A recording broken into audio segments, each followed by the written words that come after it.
ఇక్కడ బీజేపీ 9 ఓట్లకే పరిమితం అయిపోయింది. కాంగ్రెస్ బీఆర్ఎస్ నెంబర్స్ మారుతున్నాయి. BRS 17, Congress 15, BJP 9. So BRS 17 మంది పోస్టల్ ఓటర్లు తమ వైపుగా ఉన్నట్టుగా ఓటు హక్కు వినియోగించుకున్నారు. ఇక కాంగ్రెస్ 15. సో నెంబర్స్ మారుతూ ఉన్నాయి. వెరీ స్మాల్ మార్జిన్ తో నెక్ టు నెక్ ఫైట్ కనబడుతోంది ఇక్కడ.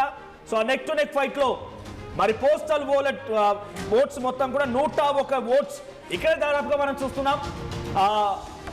40 ఓట్లకు సంబంధించి 41 ఓట్లకు సంబంధించి ఇప్పుడు 41 జస్ట్. సో 41 ఓట్లకు సంబంధించి రిజల్ట్ మాత్రం ఇక్కడ చూస్తున్నాం. ఇంకా సుమారుగా 60 ఓట్లు ఉన్నాయి.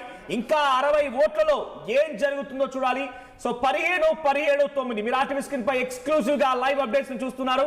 సో డెఫినెట్ గా మీరు ఎప్పటికప్పుడు ఆర్టీవీలో లైవ్ అప్డేట్స్ ని కంటిన్యూస్ గా మినిట్ టు మినిట్ అక్కడ జరిగేటువంటి ఫలితాన్ని వేగంగా మీరు అందుకోవాలంటే కేవలం continuous live coverage election notification నుంచి ఈ రోజు వరకు చివరిగా రిజల్ట్ విడుదలయ్యేంత వరకు ఆర్టీవీ మాత్రమే ఎగ్జాక్ట్ గా పబ్లిక్ ఒపీనియన్ ని ఆర్టీవీ మాత్రం అభ్యర్థులకు సంబంధించి ఒపీనియన్ చూపించే ప్రయత్నం చేసింది.